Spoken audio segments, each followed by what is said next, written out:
LTO Bicol nagpatanid sa publiko kontra sa mga nagluluwas na peking social media accounts kan sa indang mga opisina. Uyan report ni Don Jimenez.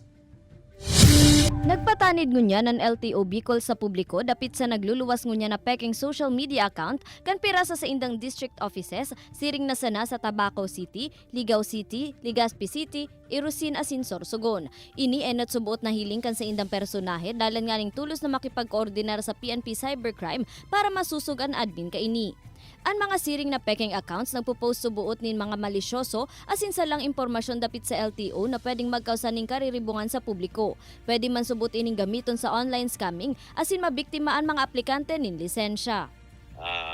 Ang services kasi sa lisensya, registration, kailangan po ng personal appearance yan. Kasi nga parang sa passport yan, pipicturan ka, magba-biometrics ka, yun po sa lisensya.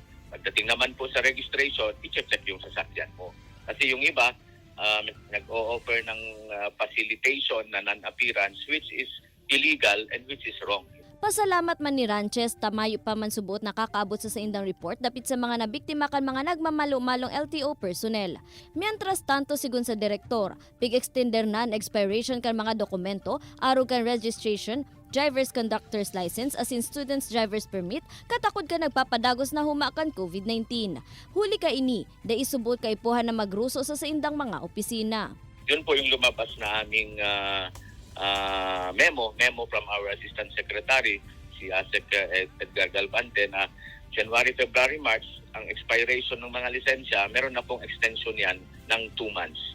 Kasama po ang conductor's license, student permit, pati rin po yung medical certificate. Sa ngunyan, para mientras man na naka-lockdown ng pirang opisina kan LTO sa rehiyon, nilalaoman man ang liwat na pagbalik operasyon kan LTO Pamplona sa maabot na Enero 24, mantang sa Enero 21 man sa Irusin, Sorsogon. Ini si Don Jimenez, Balitang Bicolandia.